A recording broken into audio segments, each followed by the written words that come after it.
కోసం రైతు సమాజం కోసం నశించాలి కుల వివక్షత, నశించాలి మనువాదం, కాపాడుకుందాం భారత రాజ్యాంగాన్ని.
జయంతులు వర్ధంతులు జరుపుకోవడం వరకే.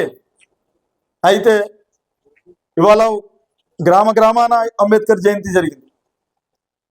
ఇక్కడ మన సంగారెడ్డి జిల్లాలోనే కాదు, ఈ దేశంలో మారుమూల గ్రామాల్లో కూడా బాబాసాహెబ్ అంబేద్కర్ యొక్క జయంతులు చాలా ఘనంగా జరిగినాయి.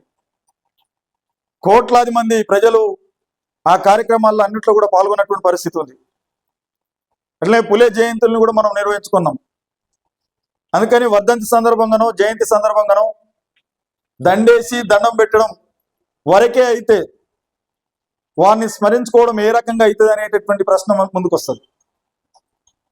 దండేసి దండం పెట్టడం వరకు కాదు, ఇంకా అంతకంటే మించింది ఉన్నది అనేటటువంటి విషయాన్ని మనం గమనించవలసినటువంటి అవసరం ఈరోజు ఉన్నది. ఇవాళ చాలా మంది చేసేటటువంటిది ఏమిటిది? దండేసి దండం పెట్టేవాళ్ళు అందరూ పెడుతున్నారు, అంబేద్కర్ ఆశయాల కోసం పనిచేసే వాళ్ళు పెడుతున్నారు, అంబేద్కర్ ఆశయాలకు విరుద్ధంగా ఉన్న వాళ్ళు కూడా దండేసి దండం పెడుతున్నారు. అందుకని వీటిని మనం ఎట్లా చూడాలి అనేటటువంటిది మనం పరిశీలన చేసుకోవాల్సినటువంటి అవసరం ఈరోజు ఉన్నది. ఈరోజు ఇవాళ భారతదేశంలో బాబాసాహెబ్ అంబేద్కర్ చెప్పింది, పుట్టడం నా చేతిలో ఉన్నది కాబట్టి ఈ భారతదేశంలో కులం ఉన్నది, ఆ కులంలో నేను పుట్టుండవచ్చు, కానీ నా చేతిలో లేదు కాబట్టి ఏదో కులంలో నేను పుట్టినాను, కానీ చావు మాత్రం నా చేతిలో ఉంది. అందుకని ఈ సమాజంలో ఈ దేశంలో పీడిస్తున్నటువంటి ఒక కుల రక్కసిని, దానికి మూలం హిందుత్వం ఏదైతే ఉందో, మనువాదం ఏదైతే ఉందో, నేను నా సావు మాత్రం అందులో ఉండడానికి వీలు లేదని చెప్పేసి బాబాసాహెబ్ అంబేద్కర్ ఆ రకంగా హిందూ మతం విడిచిపెట్టి బౌద్ధ మతంలో చేరినటువంటి పరిస్థితి ఉంది. ఆ మనువాదం అనేది ఎంత ప్రమాదకరమో ఇవాళ మనకు తెలుస్తూ ఉంది. కానీ మనం ఏం జరుగుతుంది, ఈరోజు విరోధి ఉన్నటువంటి వాళ్ళే ఇవాళ బాబాసాహెబ్ అంబేద్కర్ యొక్క జయంతులు జరుపుతారు, ర్యాలీలు జరుపుతారు, అన్ని జరిగేటటువంటి పరిస్థితి మనం చూస్తున్నాం కదా. కొంతమంది అనేవాళ్ళు ఉన్నారు, జరపనియండి ఏముంది అని చెప్పేసేటటువంటిది. జయంతులు జరపని, ఇవాళ దండం వేసి దండం పెట్టని, పెడితేనే కదా గొప్ప బాబాసాహెబ్ అంబేద్కర్ గొప్పోడు అవుతారని చెప్పేసి.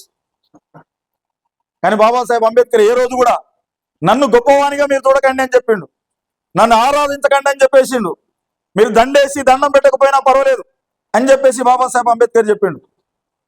నా ఆశయాలు ఏతున్నాయో వాటిని మీరు కొనసాగిస్తారా లేదా అని చెప్పేసి బాబాసాహెబ్ అంబేద్కర్ చెప్పిండు.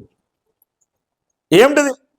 నేను ఇక్కడ దాకా ఈ రథాన్ని ఇవాళ నా శక్తి మేరకు నేను ఇక్కడ దాకా తీసుకొచ్చాను, మీకు శాతనైతే ఈ రథాన్ని మీరు లాగండి లేదా అక్కడే వదిలిపెట్టండి, కానీ వెనకకు మాత్రం తీసుకెళ్ళకండి అని చెప్పేసి బాబాసాహెబ్ అంబేద్కర్ చెప్పిండు. అందుకని మనం దేన్ని మనం ఈరోజు చూడాలి, ఇవాళ దాన్ని మనం ముందుకు తీసుకెళ్లేటటువంటి ప్రయత్నంలో మనం ఉండాలి. కానీ దాని వెనుకకు నెట్టేటటువంటి ప్రయత్నం ఈరోజు సమాజంలో జరుగుతుంది అనేటటువంటిది. ఇవాళ కేంద్రంలో ఉన్నటువంటి పాలకులు, అట్లనే ఈనాటి ముఖ్య అతిథి డివైఫై మాజీ రాష్ట్ర అధ్యక్షులు విజయ్ గారు ఈ కార్యక్రమానికి వచ్చారు. వారిని వేదిక మీద రావాల్సిందిగా కోరుతా ఉన్నాను.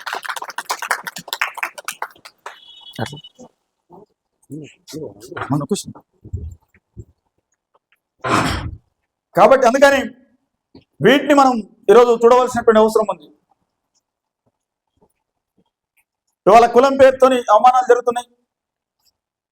అంబేద్కర్ని ఆయన ఏ రోజున పౌడమని చెప్పిండా? పౌడమని చెప్పలేదు. విగ్రహారాధనకు వ్యతిరేకం అన్నాడు.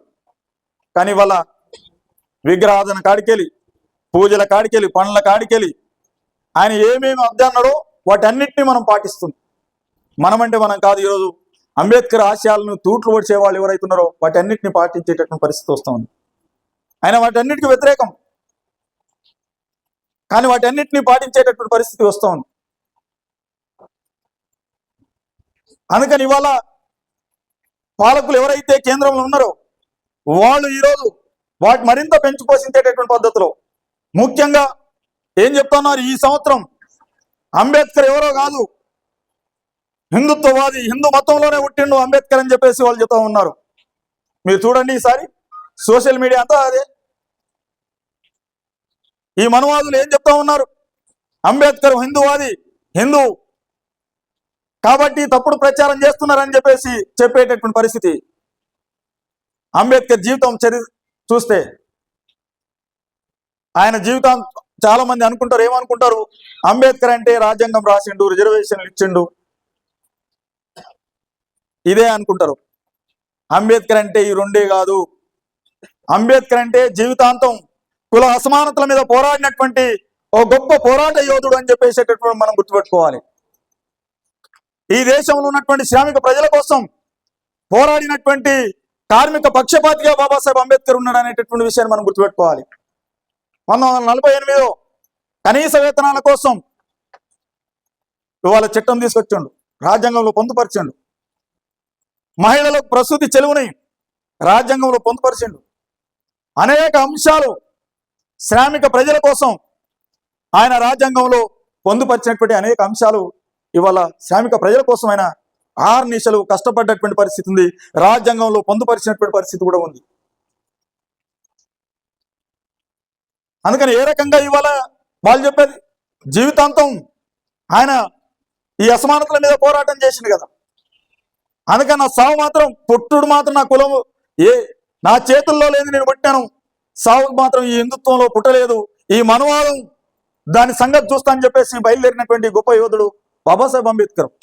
అందుకని 1927 డిసెంబర్ 25వ తేదీ నాడు ఆ దుర్మార్గమైనటువంటి మనవాదాన్ని ఈ దేశంలో అట్టడుగు వర్గాల వారు ఎవరైతే ఉన్నారో పీడిస్తున్నటువంటి కుల రక్కసిని మనవాదాన్ని దగ్ధం చేసినటువంటి బాబాసాహెబ్ అంబేద్కర్ యొక్క ఆశయం మనం గుర్తుపెట్టుకోవాల్సినటువంటి అవసరం ఈరోజు ఉంది అనేటటువంటిది. అది కదా ఆయన పోరాటం చేసినటువంటిది. అందుకని వాళ్ళు ఈరోజు అంబేద్కర్ని కలుపుకోవాలని చూస్తున్నారు. ఆయన ఒక దేవునిగా తయారు చేయాలని చెప్పేసి చూస్తున్నారు. పూజలు చేస్తున్నారు, పునస్కారాలు చేస్తున్నారు, నైవేద్యం పెట్టేటటువంటి కార్యక్రమాలు చేస్తున్నారు. అవన్నీ వాటన్నిటికీ బాబాసాహెబ్ అంబేద్కర్ వ్యతిరేకం అనేటటువంటి విషయాన్ని మనం గుర్తుపెట్టుకోవాలి. ఈ దేశంలో అందరి కోసం అంబేద్కర్ పనిచేశాడు. వాళ్ళ మహిళా హక్కుల కోసం పనిచేశాడు. హిందూ కోడ్ బిల్ తెచ్చాడు. ఈ సమాజంలో మహిళలు సమానం కదా, వాళ్ళకి హక్కులు ఎందుకు ఉండద్దు, సమానమైనటువంటి హక్కులు ఉండాలని చెప్పేసి చెప్పిండు.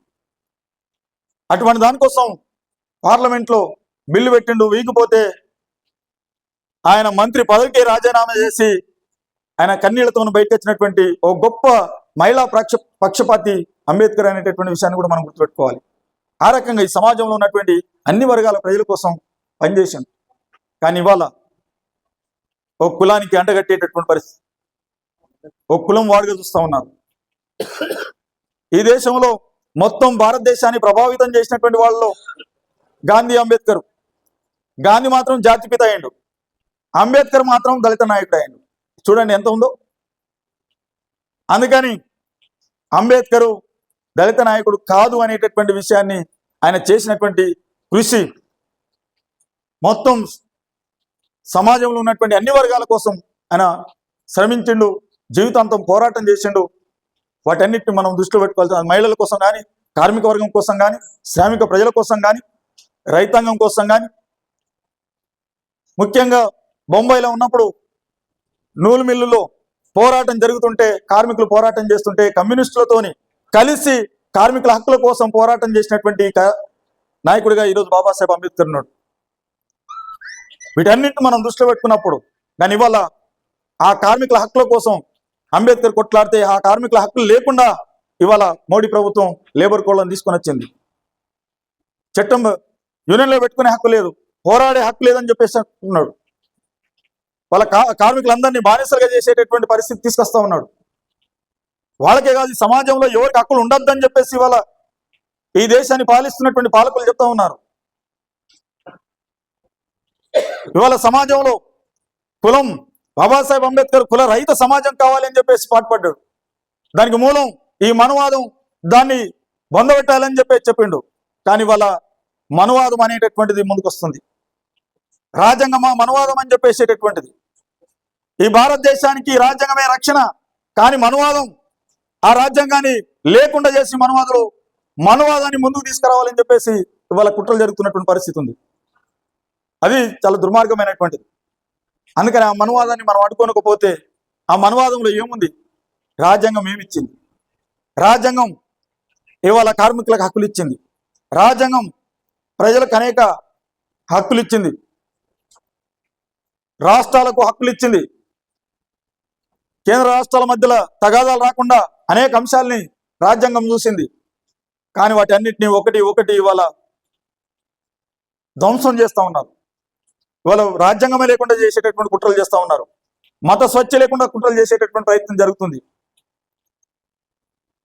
అనేక ఆర్టికల్లో చాలా మంది అంటుంటారు, ఈ దళిత నాయకుడు బాబాసాహెబ్ మొత్తం 395 ఆర్టికల్ రాజ్యాంగంలో బాబాసాహెబ్ అంబేద్కర్ పొందుపరిస్తే 340వ ఆర్టికల్ రాజ్యాంగంలో ఏం పెట్టిండు? ఓబీసీలకు సంబంధించినటువంటి అంశాన్ని బాబాసాహెబ్ అంబేద్కర్ ముందు పెట్టిండు. 341 ఎస్సీలకు సంబంధించినటువంటి ఆర్టికల్, 342 ఎస్టీలకు సంబంధించినటువంటి ఆర్టికల్. అందుకని ఎవరి కోసం ఈరోజు ఆయన కృషి చేస్తే ఆ రాజ్యాంగాన్ని ఇవన్నీ లేకుండా ఇవాళ మనువాదం అనేటటువంటి పేరుతో ఈరోజు ధ్వంసం చేసేటటువంటి పరిస్థితి వస్తున్నటువంటి పరిస్థితి ఉంది. ఆ రాజ్యాంగాన్ని కాపాడుకోవాల్సినటువంటి బాధ్యత, ఆ రాజ్యాంగం ఉంటేనే సామాజిక న్యాయం అనేటటువంటిది వస్తుంది అనేటటువంటిది మనం గుర్తుపెట్టుకోవాలి.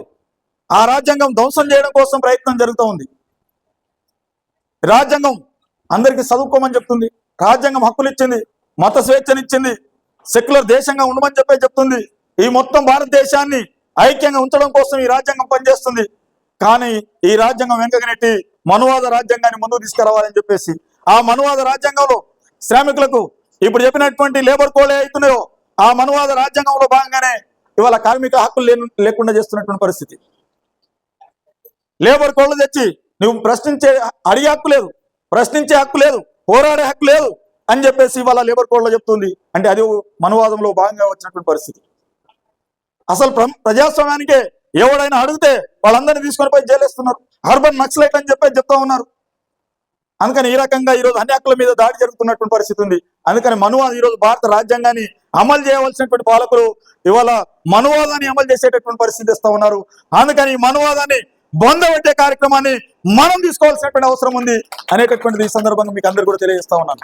దానికోసమే ఇవాళ మనం అందరం పూనుకోవాల్సినటువంటి బాధ్యత, ఈ రాజ్యాంగం కాపాడుకోవాల్సినటువంటి బాధ్యత ఎవరిది? మనందరిది.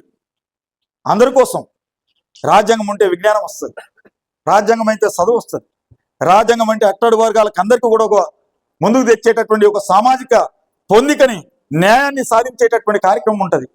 ఈ దేశాన్ని ఐక్యంగా ఉంచేటటువంటి ఒక కార్యక్రమం ఉంటుంది. ఆ రాజ్యాంగం లేకుండా చేయాలని నువ్వు చూస్తే నీ తాత తరం కాదు బిడ్డ అని చెప్పేసి హెచ్చరిక చేయడం కోసమే ఇవాళ ఈ రకమైనటువంటి ఉత్సవాల్ని నిర్వహిస్తూ ఉన్నాం. అందుకని ఆట పాట మా మాట తర నీ సంగతి చూస్తామని చెప్పేసి బయలుదేరడానికే ఈ కార్యక్రమం నిర్వహిస్తున్నామని చెప్పేసి, అందుకోసం వాళ్ళ యొక్క ఆశయాల కోసం పూలే అంబేద్కర్ ఆశయాలు మిగిలే ఉన్నాయి. వాటికి తూట్లు వచ్చే కార్యక్రమం జరుగుతుంది. వాటిని అడ్డుకొని ప్రతిఘటించి మేము వస్తాం అని చెప్పేసేటటువంటి పద్ధతిలో మన ప్రయాణం ఉండాలి అని చెప్పేసి, అందుకోసం మనం పూనుకోవాలి అని చెప్పేసి మీకు అందరికీ కూడా తెలియజేస్తూ ఈ అవకాశం ఇచ్చినటువంటి మీకు అందరికీ ధన్యవాదాలు తీస్తూ సెలవు తీసుకుంటా ఉన్నాను. ఈ కాలము చెరువు సాములతోని కదల కవితలకు చేసిన